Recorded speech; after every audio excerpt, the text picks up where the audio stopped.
After spending many weeks and trials of trying to figure out what's the best way to make this camera look consistent in every video, I've just accepted that that's not going to happen, and y'all are going to have to accept the inconsistencies. I'm not sorry.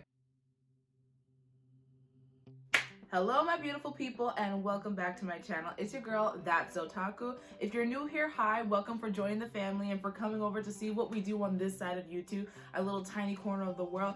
I like to talk about anything that has to do with cartoons, anime, anything animated, because I believe wholeheartedly that animated characters are way better than actual human beings, because take a look at the world is trash. If you are coming back, thank you guys so much for coming back and for supporting my channel. I know it's been a minute since I've, posted consistent videos, and that's probably never gonna happen because the depression is just going down, down, down. Like, I'm just going in a downward spiral, but it's okay. We're gonna do something light and easy because I did not have the brain capacity to think of anything much more complicated. So what's the easiest thing that you can do? React to other people's stuff and make it your own content. So that's what I'm going to do. A couple days ago, I was like searching through Buzzfeed. I was just like, alright, let me just be bored and let me just do something. And they had a whole list of people submitting their own unpopular Disney movie opinions. Now, I like to think that I'm a huge Disney fan. I haven't seen every single Disney movie. Do I love all of them? Do I hate all of them? That's up for debate. But Disney is definitely something that has been in my childhood as well as so many else's. So why not look at some of the unpopular opinions that people have about Disney? That's the whole purpose of today's video. Reacting to some people's unpopular opinions. I'll give you my opinions because you know I always do. So with that being said, let's get right into the video. Mushu gets too much praise. The dragon said 5 funny things and everyone worships him. So they're talking about Mushu from Mulan, and I'm not gonna lie, I will say that Mushu was better in the first movie than he was in the second movie. Like, the second movie, he was just straight up abysmal. But if we're only keeping it to the first movie, Mushu's funny. That's iconic. Yes, he said Yes, he only said 5 lines, but those were iconic lines. There's a saying in theater, or at least for theater kids, that says, like, there's no such thing as small, what is it called? There's no such thing as small roles, only small actors, something like that, where it's like you can have like a small role, but if you believe in it and if you have like, the gusto to like bring that character to life, that character becomes memorable. That was Eddie Murphy with Mushu. Eddie Murphy took that role, made it his, made it iconic, and I'm not mad at that. I'm really not. Okay? Number 2, the death of Mufasa and Bambi's mom were not sad whatsoever. Okay, not gonna lie, I agree. Mainly because, okay, one, I didn't see Bambi. I don't care about deer. But for Lion King, I would say that Mufasa's death, I wasn't crying. Like, when I first saw it, I wasn't in a ball of tears thinking, oh my god, Mufasa's dead. Like, I was just like, okay, dead lion, what's next? Like, I kind of moved on from it very quickly. Number 4, or whatever number we're on, Moana is not that good. The story is predictable and had a bunch of obstacles that didn't serve any purpose. First off, they're right and wrong. You know how for Disney there's always some type of small cute animal character that's supposed to be the sidekick for the main person? In the promos, they made it seem like Pua the pig was going to be the main sidekick, but he was only there for like the beginning, and then like she just leaves Montanui without him, and instead somehow the stupid chicken gets to go along on the ride. I'm just like, why was this chicken necessary? Like, the chicken did not need to exist. It could have just been Pua, because at least Pua had some type of common sense. I understand that for the chicken they probably had to do it for like comedy reasons, but still, why bother? Like, if the pig is not going to be part of the movie, why bother having it in the promo so prominently? That was my only gripe. Olaf is really annoying, and his some people are worth melting for a lion is not that deep. Well, it's a Disney movie. It's not supposed to be deep. Nothing's supposed to be deep. It's just for comedy. It's just for entertainment. That's just an extra. That's an extra one. I didn't like that one. He was being extra. Okay, the next one is, I don't like any of the Toy Story sequels. Especially, and this person continues saying, I especially hate Toy Story 3. The toys should have ended up with Andy's kids. It was none of Woody's damn business to decide everyone's fate for them like that. They're not wrong. They're really not wrong. I will say that Toy Story 3 is where they should have stopped. Like, that's pretty much what everyone says. Like, Toy Story 4, it looked nice. I will say that Woody does have like a bit of a totalitarian, patriarchal, like, he does think that what he thinks is best for the toys is best for everybody. Like, he doesn't take the time to take into consideration what other toy members feel about Woody's decision. So I will say that that's true. like Woody does put himself into like the mix more than he needs to, and I will say that that's true. I'm not sure if it should have gone to Andy's kids, because who knows how long that would take. Like, Andy is 18, or when he goes to college, how long would they be in a box not being played with until Andy has kids? That doesn't seem right. I think what Woody decided was wrong, because he can't be making decisions for everybody, but the decision in the end was beneficial for the toys. Cars movies are the best Pixar movies, better than any of the Toy Story movies. That's just wrong. That one's just wrong because it's wrong. Cars is better than Toy Story? Cars? Who said that? Who said that? Who said that? The only thing that came out of the Cars series that was beneficial for anybody was the fact that toy sales and video game sales right afterwards just straight up skyrocketed. Like, race cars, Legos, video games, all types of shit came out after the Cars series came through. You can't really make many video games with Toy Story, so in terms of toy sales, Cars is the one to go. But in terms of actual story, you only needed Cars 1. You didn't need 2, 3, 4, however many that they're about to make. You didn't need more Cars films. The first one was good enough. Okay, this one says, The Lion King is absolutely overrated. The pacing is slow, the story is not that exciting, and a lot of the music is kind of cheesy. It's just not Disney's best, and it gets way more love than I really think it deserves. I love me some Lion King. I love Lion King. I don't know what this person's talking about. Let's see. Pacing is slow. I think, here's what I think. For Lion King is based off of the Shakespearean story of Hamlet.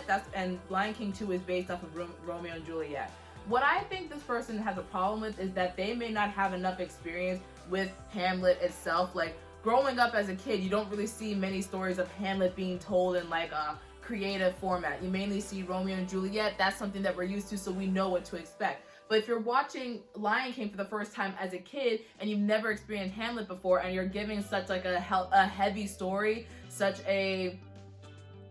like, Hamlet itself is supposed to be a story filled with pacing, and it takes a lot to get through the actual point. Hercules is honestly an awful movie. The writers knew nothing about Greek mythology, and it wasn't even based on actual stories about Hercules.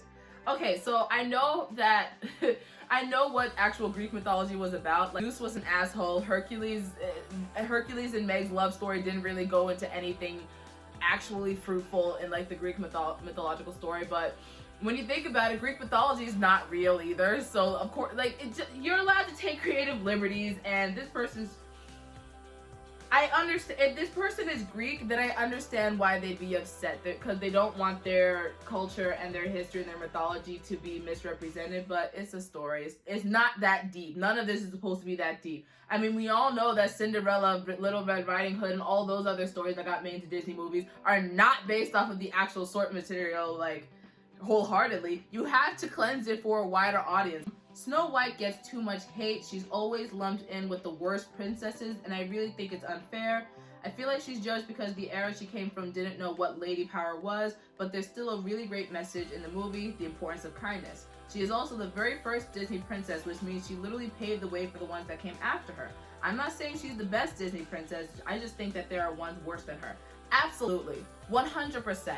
Absolutely. I wasn't the hugest fan of Snow White because it wasn't my time period. It wasn't any of our time period. Like, it was made in what, the 1960s? And they're right. This is the first Disney princess.